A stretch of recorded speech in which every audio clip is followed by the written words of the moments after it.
Welcome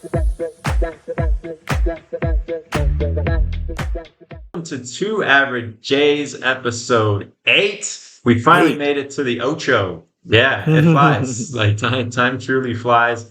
We are on the back end of Halloween, which was fun. I want to hear what you both dressed up as. But I am super excited for our guest today. Miss Amanda Moss joined us all the way from the beautiful state of Colorado.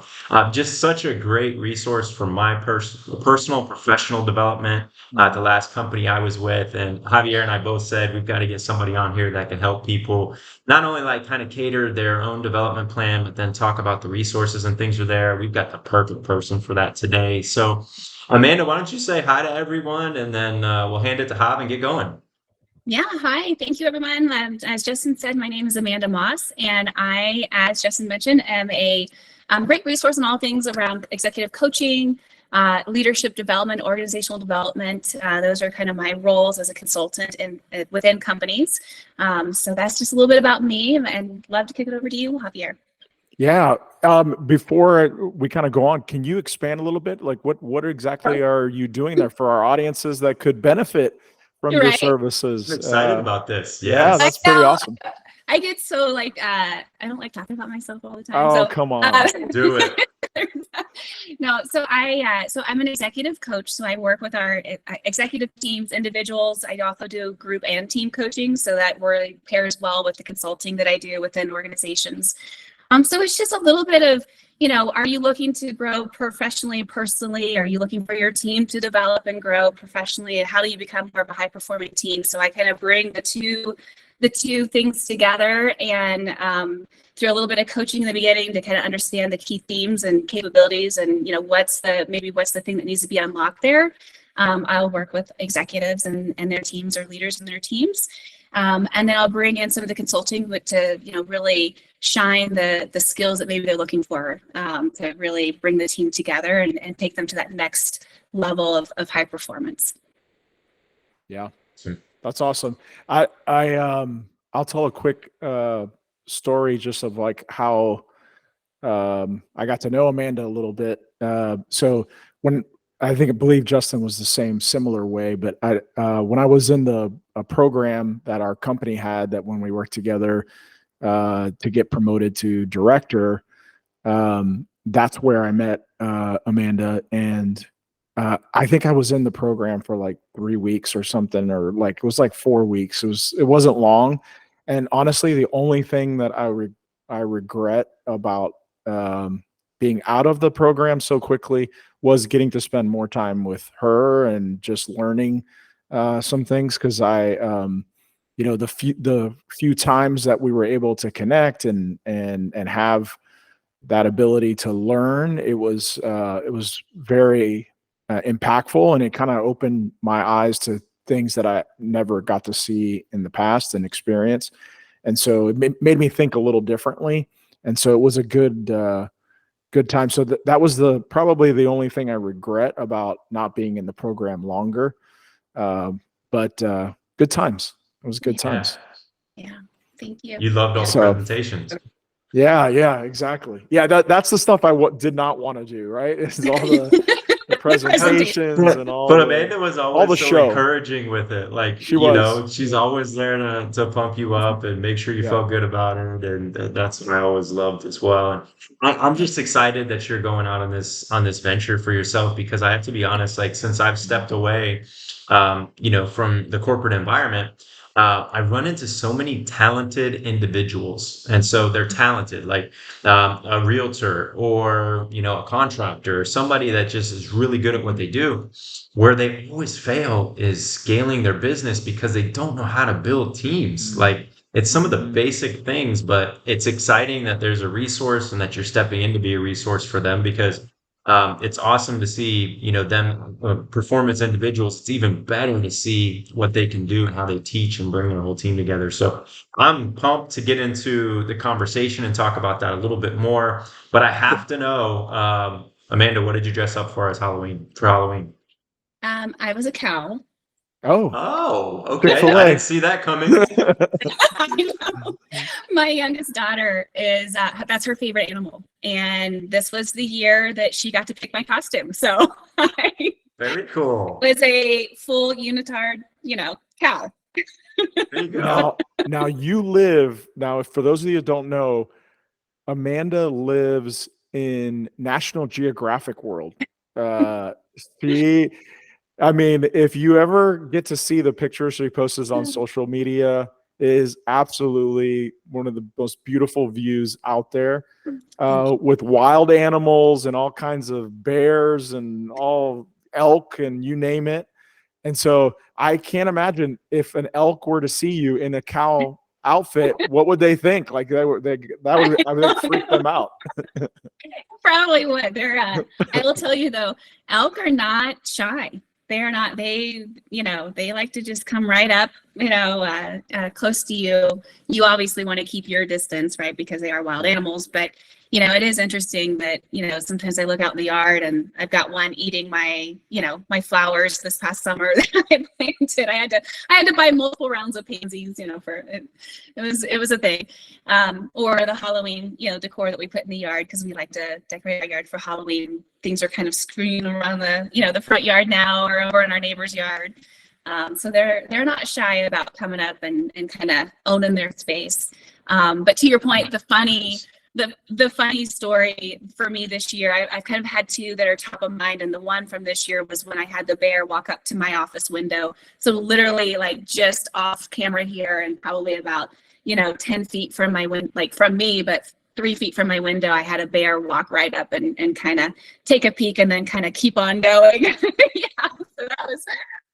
And then just real quickly, the other one is I had a bobcat on our roof, and our bedroom window overlooks one of our roofs, and that was an interesting experience as well, because my youngest daughter, the one that wanted me to be a cow this year, she's like, "Mom, there's a bobcat on our roof," and I'm like, no, that's a squirrel. And I walk around, I'm like, oh no, it is a bobcat. It's a bobcat. The squirrel. It ate the squirrel. It was looking for squirrels, I think, for sure. Possibly. That's the right place to be, for sure. You truly are in National Geographic land. And no, she doesn't live in the middle of Montana. What part of Colorado are you in? No, so I know, right? It does kind of feel like that sometimes. So I live, actually, it's by the way the crow flies, I live about 20 miles west of Denver, Colorado. So if you're familiar with Denver and you've ever driven to the mountains or went skiing at any of the resorts, you pass our exit. We are just 20 minutes right west of Denver, and Denver is known as a mile-high city, and we're about 2,000 feet above that. So that's why we are fortunate enough in our community to be blessed with having all the wildlife, is because we really are kind of in their space. Here's jealous right now. He's actually on realtor.com looking for a home in your neighborhood, because that's right up. How did you know? I totally know when you're multitasking. This way. Yeah. I don't know. I love nature. Yeah. You're welcome anytime. Colorado's a beautiful state, for sure. Yeah. I feel very fortunate to be here. We should have done it live. I think 1 week we're 80 degrees, the next week it's snowing. Like that just is perfect to me. Yep, for sure. Awesome. Well, and Javier, I know what you were, but tell everybody what you were for Halloween. I was Luigi because my son wanted to be Mario, so I dressed up as Luigi. I was not going to shave my beard, and just leave the mustache. I wasn't going to. I was so close to commenting. I'm like, since when does Luigi have a beard with salt and pepper in it? Nah, and I went to a trunk or treat, and so and I volunteered to cook hot dogs. And so I cooked 1,700 hot dogs. So I was like, I was wearing shorts and a green shirt and the Luigi hat. And my son was like, "You didn't wear the whole outfit." I'm like, "Son, I'm going to be cooking 1,700, 2,000 hot dogs." I'm like, "No, Luigi's working over here. This is what you get. This is what you get. This is work. We're going to work." That is awesome. That's awesome. Yeah, we went super low key. My wife and I were Pam and Jim Halpert from The Office, but we didn't want to do the full suit thing, so we did the picnic version where they had a t-shirt on. Nobody knew who we were. We were walking down the street. People were like, "Scranton? Are you from Scranton?" I'm like, no, it's a costume. Definitely not. It's never good when they don't get it. I mean, I know, every time. I even had to do a presentation in front of our BNI group in it, and they still didn't get it. But that's fun.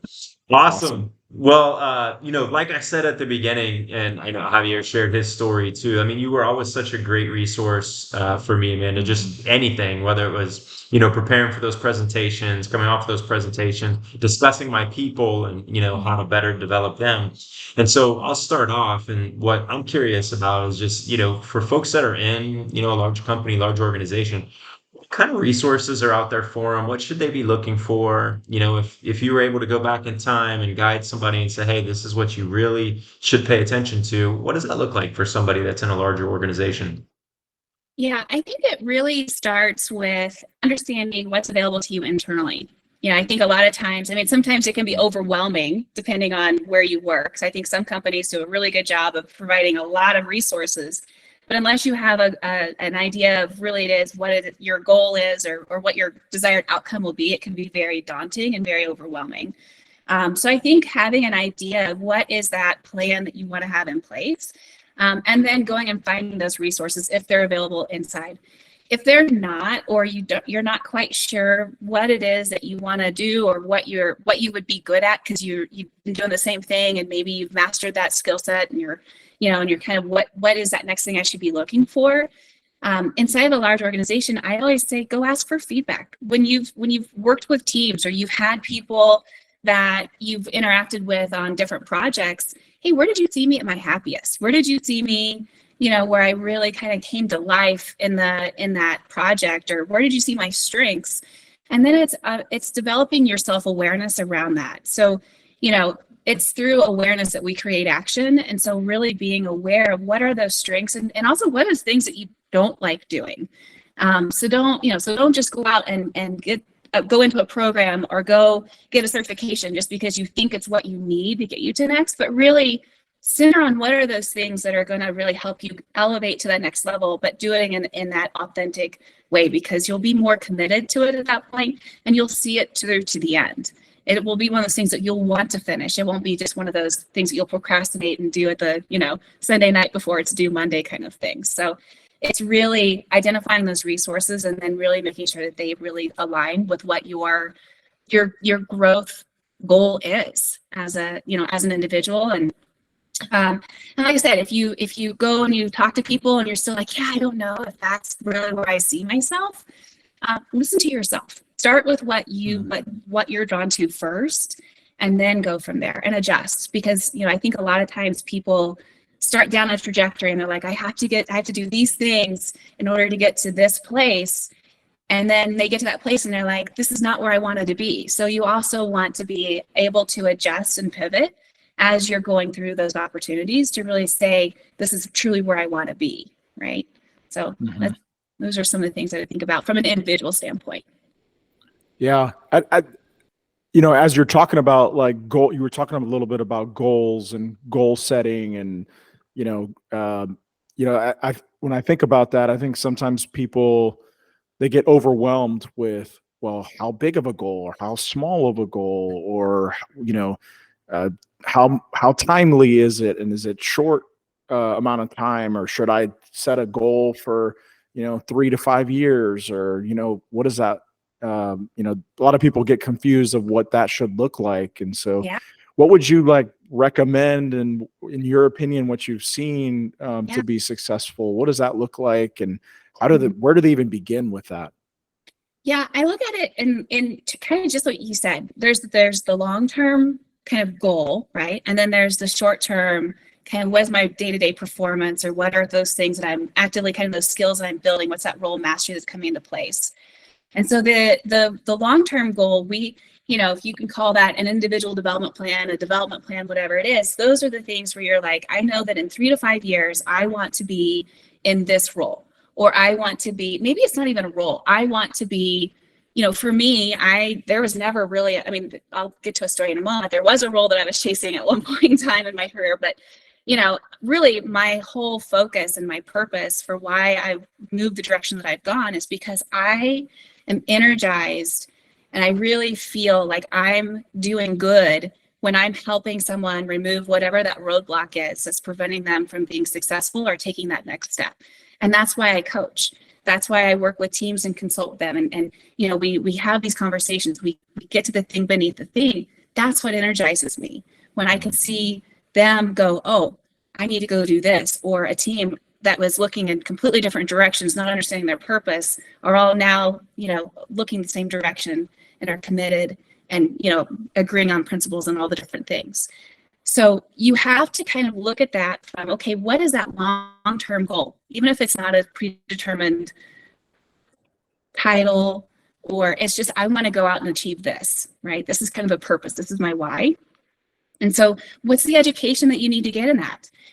In my journey, I had to go back to school and get a master's, and then I had to go back and get other education to be able to achieve and get that experience and get that knowledge to be able to provide the things that I provide in the services that I do. And so you may have to work that into your individual plan, but there's also those short-term goals. So maybe it's, I need to be more proficient at Excel. That's something I can complete in the next 3 weeks, right? And there are so many courses out there that you can take, whether you're an internal or an external, that are free. So it's, how do you get, maybe that's how you go and define or refine your search for what are those things you want to build into your development plans. And then, or it's, I need to get proficient in the role that I'm in. Like if you're in a sales role, I need to, my performance goal is I want to hit quota, X number of times this year, or I want to, be on the leaderboard, blah, blah, blah, right? And so those are those short-term kind of performance goals that you can put in place, but they're all layering up to that broader, longer-term strategy around your development plan. That's good. I think there's two key things that you said, like going all the way back to asking for feedback. Like I just always reflect, okay, what would I have done differently if I go back and just give myself a little note inside my bag, 10 years ago, what would it look like? And not being afraid and getting your ego out of the way just to ask for feedback from people, your peers, even going outside your sphere and just, how do I show up? What do you think I could do better? Where do you see me, really shining, and where do you see me shining away from to create that better picture of self-awareness? I think is awesome, because that's the starting point, and you have those resources, and people will realize as soon as they step away from that environment, the resource that they had that they just lost, because you don't get it as much anymore. I get feedback from my co-owner, my wife, all the time, and I don't even ask for it. But I miss the peer-to-peer feedback as well, and I think they have such a great resource. And then the other thing that I love, and I didn't think about it until you said it, you're really saying set your development target as opposed to the role target. Always was wrapped up in how do I get to next? How do I move on to the next role? As opposed to what do I really want to be better at? What do I really want to be great at? Let's take the role aside. What do I really want to be great at? And I personally think that's how someone can navigate large organization quicker, because you're not tied into, let me stay within my vertical and try to move up to the next role. You then will look for roles that are maybe not a part of business you were thinking about, but that's ultimately going to make you so much more marketable and better down the road. That's awesome. Yeah. And I'll just add a little bit more to that, a little bit of color, because I think there's also, and I'll share a story from my own experiences. When I first started at my previous company, I started out a very entry-level role, and someone came in to do some development work with us, and I was like, light bulb went off. That's what I basically was like, I'm going to have your job one day. I didn't say it like I'm going to take it from you, but I'm like, I'm going to, that's the direction I want to go.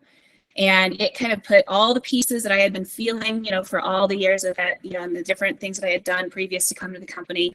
It was like it brings it into focus for me. And so I knew I had to go out and do certain things. I had to, go out and get more education. I had to apply for different roles.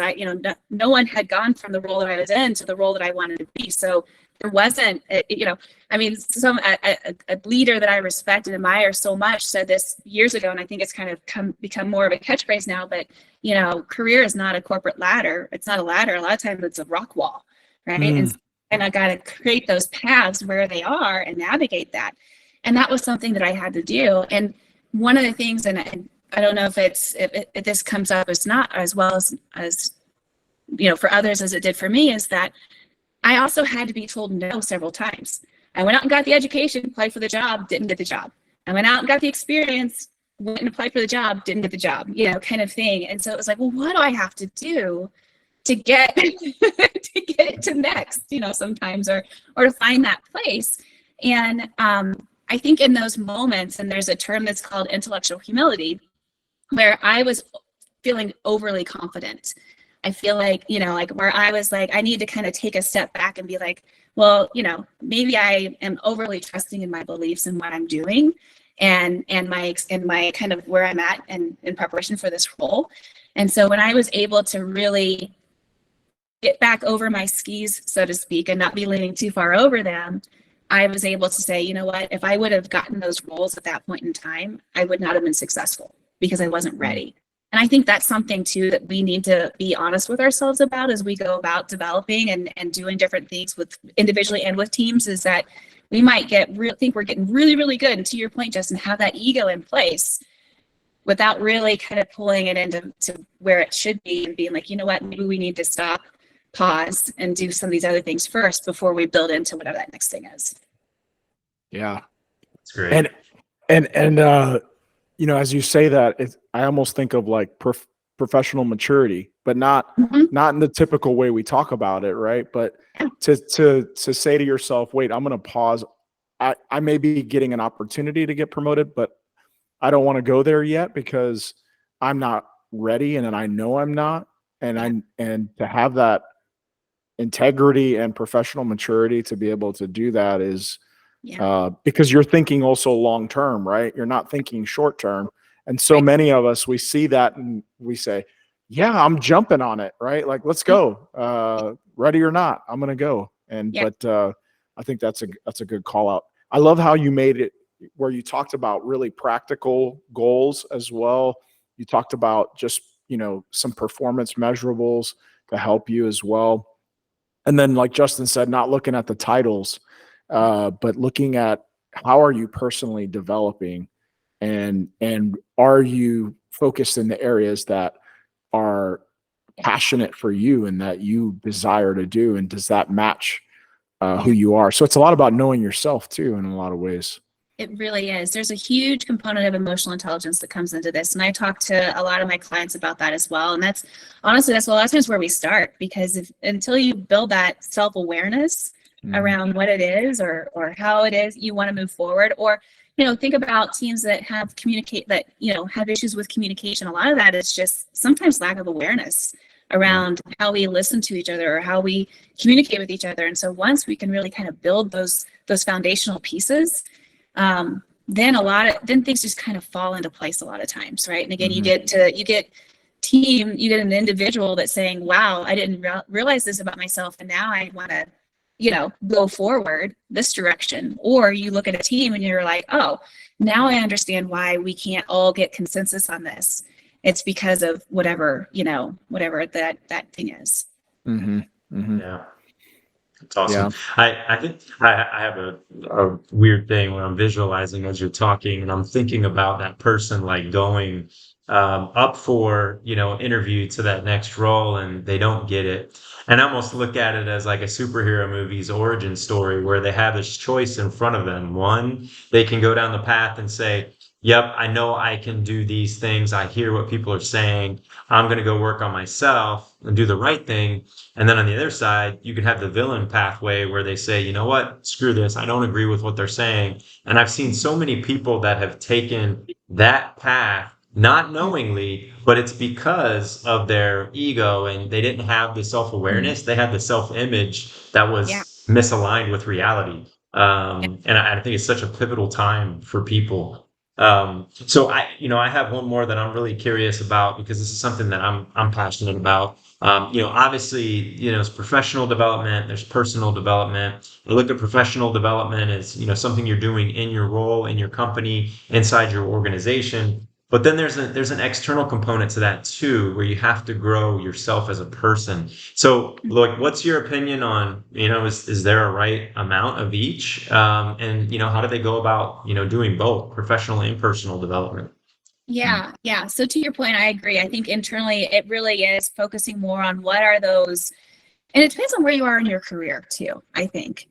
Like if we think about someone who's further along in their career and they've accomplished and mastered a lot of different aspects of the internal role or the internal role expectations of that company, then they might want to spend more of their time focused externally developing themselves, because they're kind of at that point in their career. If you've got someone who is more, entry level, just learning the organization, just learning the role themselves, and kind of what the trajectory looks like in that, whatever that kind of that, that function that they're in, or, kind of what the expectations are around the company, then they're probably going to spend more time focused internally.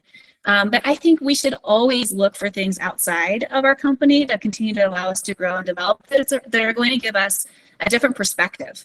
I think sometimes we get into a company and we get kind of, we drink the Kool-Aid and we become part of the culture, and we get, and we just kind of like become motto focused, right? Like and these blinders go up and we don't really understand there's other perspectives out there from other companies in the same industry, or even different industries that maybe have same systems and processes or principles.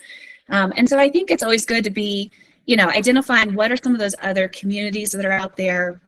What are some of the other development stuff? Again, there's so much out there available at our fingertips. Some of it is costly, yes, but a lot of it is not, right? And so if you just really get focused on what it is you want to go after, you'll find things. There's workshops, there's conferences, there's books, there's articles, there's blogs, there's podcasts. I mean, there's so many things out there that we can grow and develop ourselves through. That really, I think it just kind of comes down to where are you at, and then where do you want to be, right? Yeah. What's drawing you towards that? There's podcasts out there. I didn't know that. Yeah, it's new. It's new to me. And we know there's at least 8. Yeah, exactly. Yeah, I was going to ask a similar question, because the biggest thing that I see and the challenge that I see is when people, especially grow up within an organization, they get so locked into the development process within that organization alone. And then, God forbid, something happens where they're impacted and they have, they're now outside of the company. And I've seen them go to other companies to try to interview. And just the interview alone, they're speaking the language of their previous company, and they struggle to convey the message that's translatable to other companies out there. So, part of our audience are people that have been impacted as well within their organizations. What would you say to those folks that did do that, unfortunately, where they grew up within the organization and they really don't know any other language besides that language from their previous organization? How would they go about kind of shifting and trying to be relatable to other companies out there that they're applying to? Yeah, it's such a great question. And one of the things that come to mind for me as I'm listening, one is I feel like I've come from a similar experience, right? Background. I've grown up in organizations and then had to kind of shift, completely rebrand yourself, completely kind of pivot away from what you've been in that company or in that establishment for that length of time. And there is a common language out there, and I think that's where we kind of have to do some reflection. And I think we look at there are consistent languages across different industries and different companies. And so I think for me, as I just kind of think and talk at the same time a little bit, is really when you're saying those things or when you're thinking those things, how is the other person receiving that information? Before, when you were in the company or in the organization and you were having that conversation with that maybe it was an internal interview with another leader, and you could speak the lingo, that's great. But when you're now interviewing outside of that organization with a new organization, it's really doing your homework about what is their common language and what are the key words that translate around both, right? So for example, you want to put your resume in for a job that you're seeing out there on LinkedIn. Pull down the job description, look at your resume, look at the job description, and what are the key words? and make your resume resonate with their job description. Don't try and bring your language into their world. Mm-hmm. Yeah, that's so good. I think they invented a new artificial intelligence that does that for you. Yes. Chat GPT. Yes, I wasn't going to bring up AI, but that's definitely a good tool. You just got to go back and read. I use it, and you're 100% right. Well, Yeah. it's crazy. We've had, like, in our BNI group, we've as we do our presentations, one of the chair people introduce us, and if you don't send it, she just gets it through Chat GPT. And I was kind of jealous. Like, I wrote my own, and some of the other ones were better. Like, like Chat GPT outdid me with that one. Yeah, funny story. So I just recently kind of updated my resume and was kind of putting some things together. And I did that, and it came back as one of my roles was I was a producer, but basically like I was producing a TV show. And I'm like, that's not what I did. So, change it. If I hadn't caught that, I would have sent that to this company, or to this person. Like, oh. Some producing, dabbled in it here and there in my past. Right? Yeah. Could you imagine if you didn't look at it? You just kind of just assumed it, just turned it in. And then when you're in the interview, you just got to go with it. Yeah. It wasn't renewed after the first season. And I tried out for Stranger Things, and just didn't work out. I had that idea. They stole it from me. Napster. No, I'm just kidding. Yeah. I love that, because I think transitioning away is so tough. I also look at, like, the outside development too. Like, there's things for me, and I see this with executives. Like, I see these things that they do outside and these habits that they form outside that also help them. Like, I go back to 2016 when I really started getting serious about my physical health. Like, to me, that was an accelerator of my performance of what I was doing in the workplace. And then, 2017, when I picked up meditation, and then that was another piece, for me that kind of helped my own. I look at that as personal development as well. And those things absolutely do matter, because you've got that balance of work and life. And if you're not carving out time for yourself, then you're doing everything else a disservice.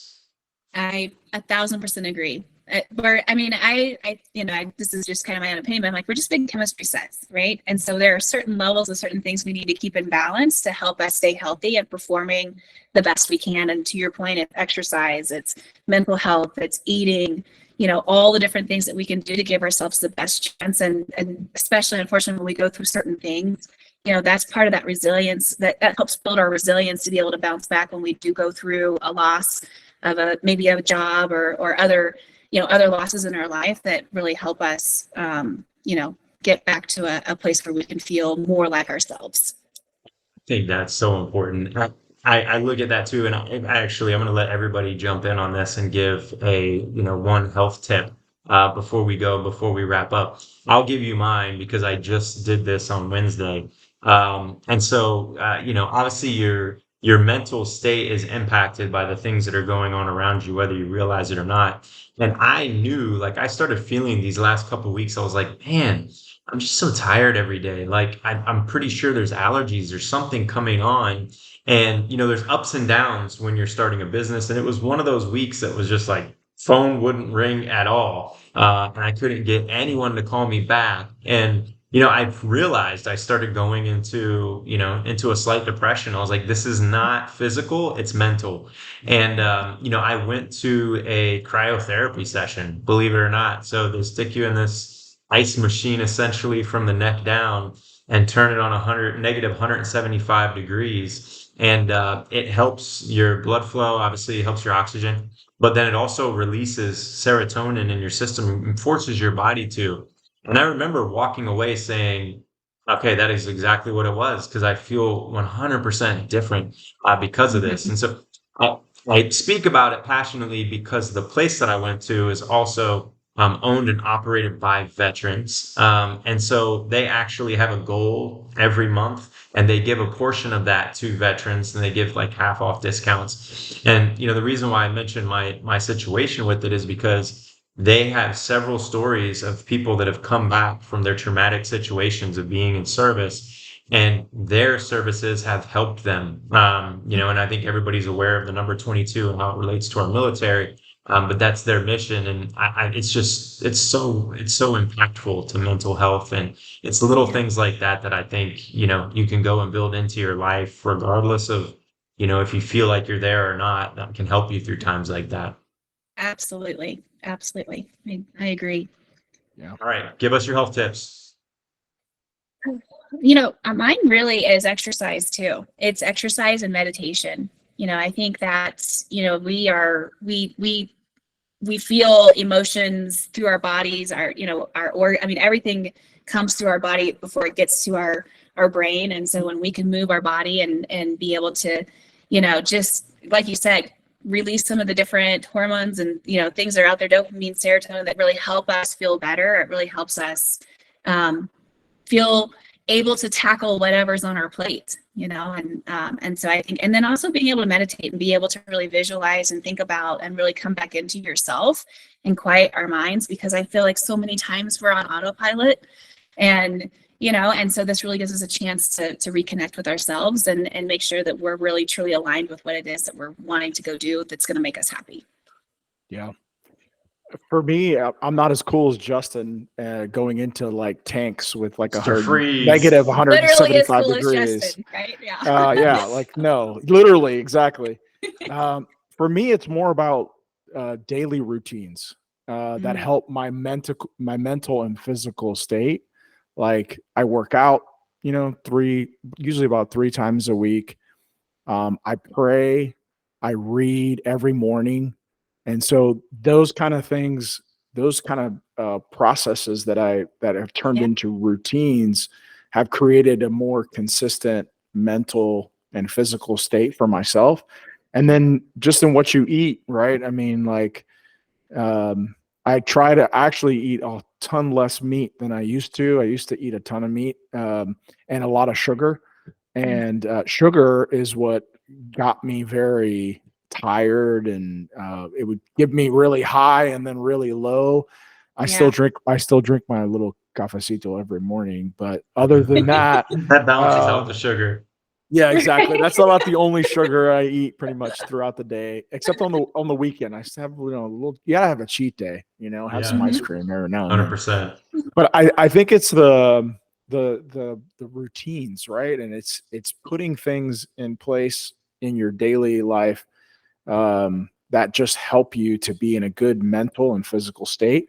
And I think it's the same thing for development for yourself as well, right? Those routines, those repetitive things that you do will help. I think of like sports, for example.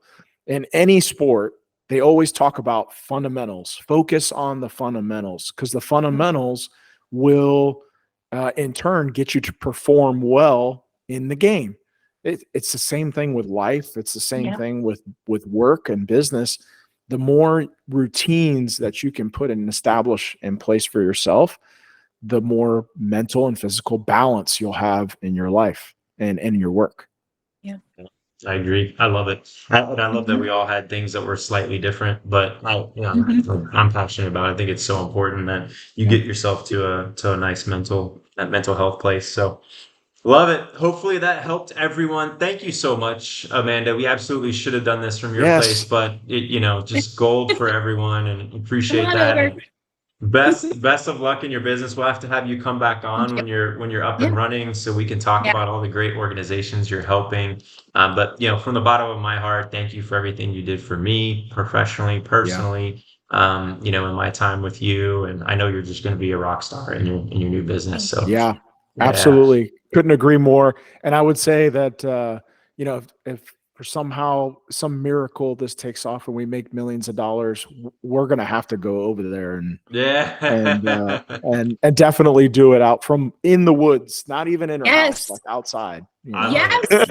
You are welcome. I have some really great spots. Bobcats walking. I'll cue the animals. It'll be perfect.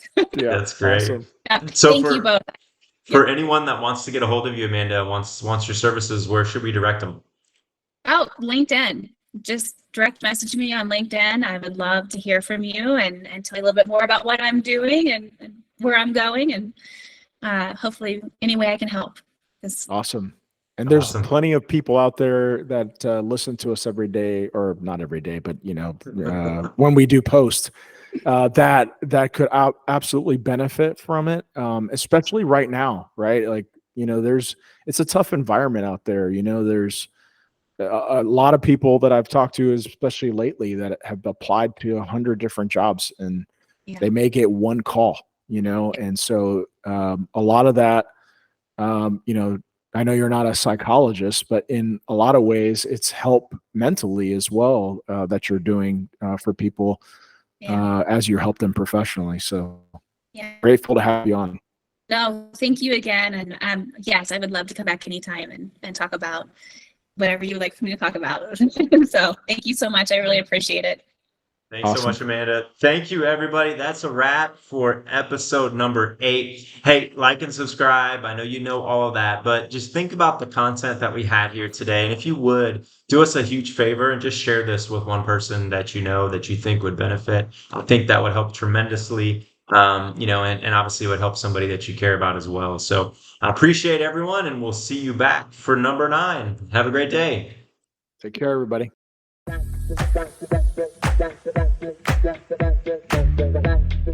you.